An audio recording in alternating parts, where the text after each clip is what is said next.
Good evening বন্ধুরা। Thumbnail দেখে বুঝতেই পারছো আজকে অ্যানিভার্সারি স্পেশাল ব্লগ শেয়ার করছি তোমাদের সাথে। আমার শ্বশুর শাশুড়ির অ্যানিভার্সারিতে সারাদিন কি করলাম চলো দেখে নাও। সকাল সকাল আমরা চারজনে মিলে রেডি হয়ে বেরিয়ে পড়লাম। সবাই ঠিক করলো যে বাঙালি খাবার আমরা খাবো।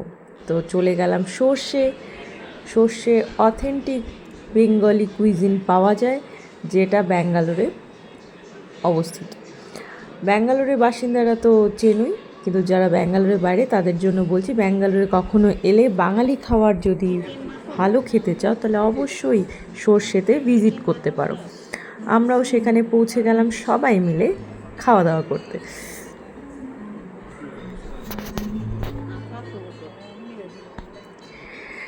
সবাই মেনু ডিসাইড করছিলাম কি খাওয়া যায়, সবাই মেনু ঠিক করে নিল। সো আমরা তখন অপেক্ষা করছিলাম কখন খাবার আসে। খিদেও পেয়ে গেছিলো প্রচণ্ড, লাঞ্চ টাইম বলে কথা, আর জমিয়ে খাওয়া বলেই গেছি। সো অ্যানিভার্সারি বলে খাওয়া দাওয়া তো ভালোই হতেই হবে।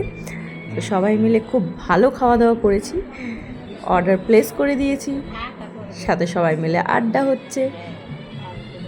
আর আমি আজকে সাদা নীল কালারের এই কুর্তিটা পরেছি। সাথে সাথে চলে এলো লাইম সোডা, তারপরেই চলে এলো চিকেন কাটলেটটা খুবই সুস্বাদু ছিল, আমার তো খুবই ভালো লেগেছে। তার সাথে আমরা নিয়ে নিয়েছিলাম মহাভোজ থালি, যেখানে ছিল সাদা ভাত, ডাল, পাঁপড়, স্যালাড, তরকারি, চিকেন কারি, মাটন কারি, রুই মাছ, চাটনি, মিষ্টি। তার সাথে আমরা এক্সট্রা করে নিয়েছিলাম রুটি আর ইলিশ মাছ।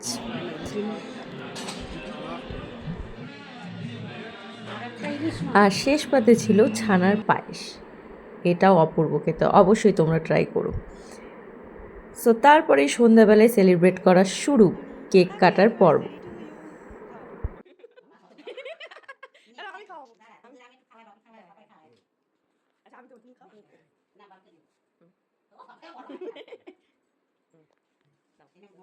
কেক কাটিংয়ের পরে গিফট দেওয়ার পালা।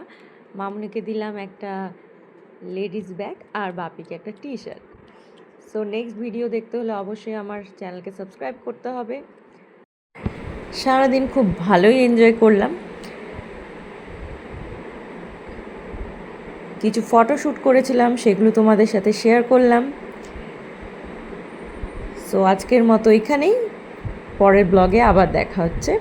টাটা।